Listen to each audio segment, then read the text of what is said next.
When you look at a HELOC versus a whole life insurance policy, there are some similarities when it comes to funding the needs of life. One of them is you have an asset and you're leveraging that asset. You're taking a loan against it to fund those needs.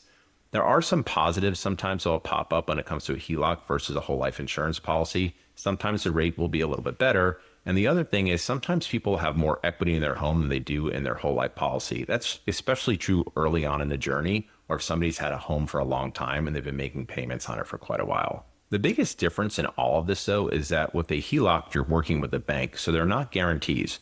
Once your whole life policy is in force, you are contractually guaranteed to get to that capital. With a HELOC, you may have a situation where you cannot actually get to it. You have to go through bank approval in order to access the equity in your home. At some point, that line of credit against your home, it's going to come to an end, and you're either going to be forced to refinance or you're going to go on a structured payment schedule.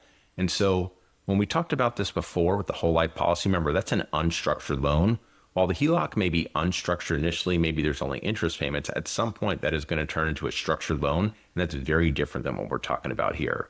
The other thing is, and we talked about this previously, is the home can actually go down in value, and that can affect your ability to actually get to those funds. The last thing I'm going to leave you with as well, and we often gloss over this when we're talking about infinite banking, is that there is a death benefit. And for me, that is peace of mind, knowing that if for some reason I walk out of this world early, that loan is not going to be as critical for the family because they're probably going to have more capital coming in. I don't want to have a situation where I have a home that's leveraged. Now all of a sudden I'm gone and my beneficiaries are worrying about making those payments.